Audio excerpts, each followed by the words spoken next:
Video میں یہ دعویٰ کیا جا رہا ہے کہ دیکھیں قرآن کریم کا یہ نسخہ جلنے سے رہ گیا، اور دوسری ویڈیو میں یہ دعویٰ کیا جا رہا ہے کہ دیکھو گیتا کا یہ نسخہ جلنے سے رہ گیا۔ ہو سکتا ہے کہ کچھ عام لوگ اس کو دیکھ کر خوش ہوتے ہوں کہ ہاں بھئی یہ تو بڑا زبردست معجزہ ہو گیا۔ یہ واقعات کسی مذہب کی یا کسی کتاب کی سچائی کی دلیل نہیں ہے۔ قرآن کے کسی نسخے کا جلنے سے بچ جانا معجزہ نہیں ہے۔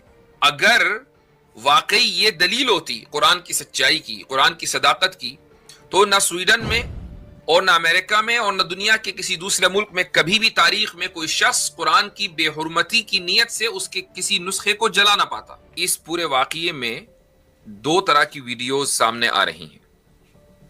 ایک ویڈیو میں یہ دعویٰ کیا جا رہا ہے کہ دیکھیں قرآن کریم کا یہ نسخہ جلنے سے رہ گیا،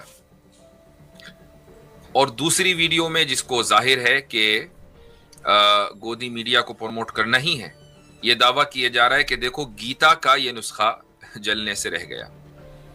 اور ان دونوں واقعات میں ہو سکتا ہے کہ دونوں ہی باتیں صحیح ہوں اور ہو سکتا ہے کہ دونوں باتیں غلط ہوں، لیکن اس سے کوئی فرق نہیں پڑتا کہ دونوں باتیں صحیح ہیں یا دونوں باتیں غلط ہیں۔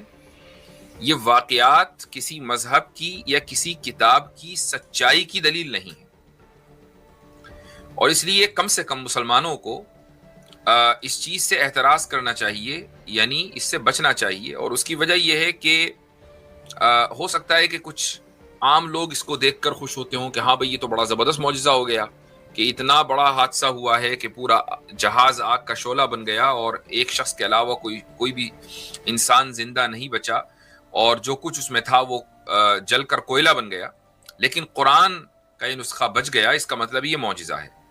اگر آپ ایسا سمجھتے ہیں تو آپ کی جو دینی سمجھ ہے اس میں تھوڑا بہت نہیں، بڑا ہی بہت زیادہ خلل اور نقص ہے، کمی ہے، اور اس کمی کو دور کرنا ضروری ہے۔ معجزہ کیا ہے؟ اصل اس کو سمجھنا چاہیے۔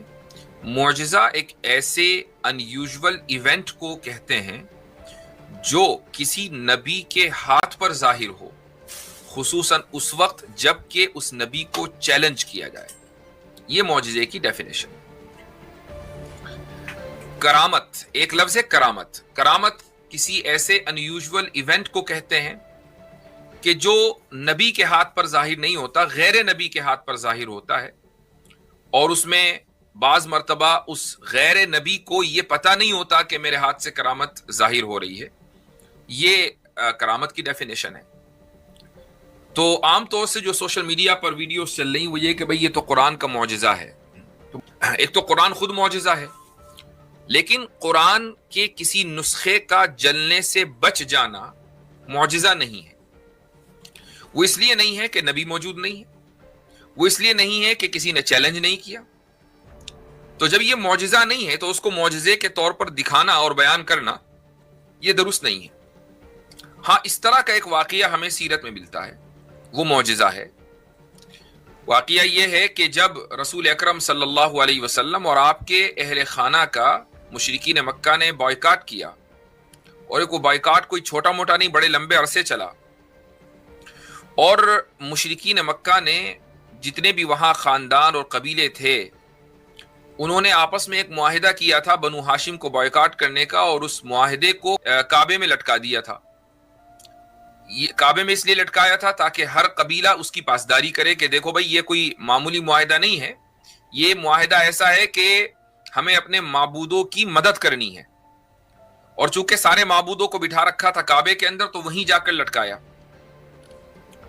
پھر کیا ہوا، ایک عرصے کے بعد جب اس یعنی بائیکاٹ کو ختم کرنے کی نوبت یوں آئی کہ وہ جو معاہدہ وہاں لٹکا ہوا تھا اور اس میں جگہ جگہ لفظ اللہ، جو کہ اللہ کو تو مشرکین بھی مانتے تھے، ہاں یہ مانتے تھے کہ اللہ کے ساتھ دوسرے اس کے شریک ہیں، تو جہاں جہاں اللہ لکھا ہوا تھا اس کے علاوہ پورے معاہدے کو دیمک نے کھا لیا، کچھ نہیں بچا سوائے لفظ اللہ کے۔ جتنی جگہ لکھا ہوا تھا وہ باقی رہا۔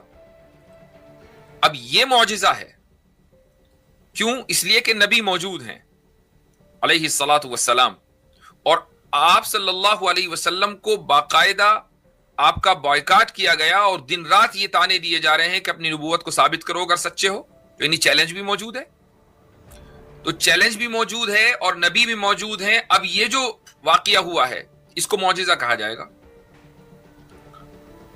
لیکن اگر اس طرح کا واقعہ کسی عام حالات میں ہمارے زمانے میں اگر ہو جائے, اس کو آپ زیادہ سے زیادہ کرامت کسی شخص کی کہہ سکتے ہیں, ایسے شخص کی کہ جس کو خود پتہ نہ ہو کہ یہ کرامت ہے یا نہیں, لیکن اس کو معجزہ نہیں کہہ سکتے ہیں. وہ آپ اس واقعے کو بنیاد بنا کر یہ نہیں کہہ سکتے کہ چنانچہ ثابت ہوا کہ قرآن اللہ کی کتاب ہے, چنانچہ ثابت ہوا کہ قرآن اللہ تعالیٰ نے ہی نازل کیا ہے. اگر ایسا ہوتا, اگر یہ چیز یعنی قرآن کی کسی کاپی کا نہ جلنا یا جلنے سے محفوظ رہ جانا قرآن کی صداقت کی دلیل ہوتی, تو آپ نے کبھی سوچا ہے کہ قرآن کریم کو پھر دنیا میں کوئی بھی شخص کبھی بھی جلا نہ پاتا؟ ہم ہر سال اس طرح کا کوئی نہ کوئی واقعہ سنتے ہیں کہ کبھی سویڈن میں کوئی کھڑا ہو گیا, کبھی امریکہ میں کوئی کھڑا ہو گیا, کبھی کسی دوسرے ملک میں, اور وہ کیا کر رہے ہیں؟ قرآن کی کاپی کو جلا رہے ہیں, اس کی بے حرمتی کر رہے ہیں. تو اگر واقعی یہ دلیل ہوتی قرآن کی سچائی کی, قرآن کی صداقت کی, تو نہ سویڈن میں اور نہ امریکہ میں اور نہ دنیا کے کسی دوسرے ملک میں کبھی بھی تاریخ میں کوئی شخص قرآن کی بے حرمتی کی نیت سے اس کے کسی نسخے کو جلا نہ پاتا. لیکن یہ واقعات ہم آئے دن دیکھتے رہتے ہیں. اس سے یہ ثابت ہوا کہ یہ چیز قرآن کے محفوظ ہونے کی دلیل نہیں ہے. قرآن کے محفوظ ہونے کی جو دلیل ہے وہ یہ ہے کہ آج سے لے کر, شروع سے لے کر, رسول اکرم صلی اللہ علیہ وسلم کے زمانے سے لے کر جب سے قرآن کریم کا نزول شروع ہوا ہے آج تک قرآن میں کوئی تبدیلی نہیں ہے, اور کسی لفظ کو یہ نہیں کہا جا سکتا کہ یہ دور صحابہ میں نہیں تھا, بعد میں اس کو ایڈ کیا گیا, یا دور صحابہ میں تھا اور بعد میں لوگ اس کو بھول گئے. یہ نہیں کہا جا سکتا. اگر ایبریگیشن ہوا ہے, نسخ ہوا ہے, کچھ آیتیں بھلا دی گئی ہیں, تو وہ تو رسول اکرم صلی اللہ علیہ وسلم کے زمانے میں ہی ہوا, اور آپ صلی اللہ علیہ وسلم کو اطلاع کر دی گئی تھی کہ کچھ آیتوں کو ہم نازل کرنے کے بعد واپس لے لیں گے, اور واپس لینے کا طریقہ یہ ہوگا کہ ان کو لوگوں کے ذہنوں سے نکال دیں گے, ہٹا دیں گے, وہ بھول جائیں گے تاکہ وہ آیتیں آگے نہ چلیں. تو یہ معجزہ ہے. اس لیے آپ اس طرح کے ٹریپس میں نہ آئیں. ہمارا جو دین ہے اس کی سچائی اور اس کی حقانیت, اس کی صداقت, اس طرح کی جو چھوٹے موٹے واقعات ہیں, ان دلیلوں کے اوپر دین کی سچائی ٹکی ہوئی نہیں ہے.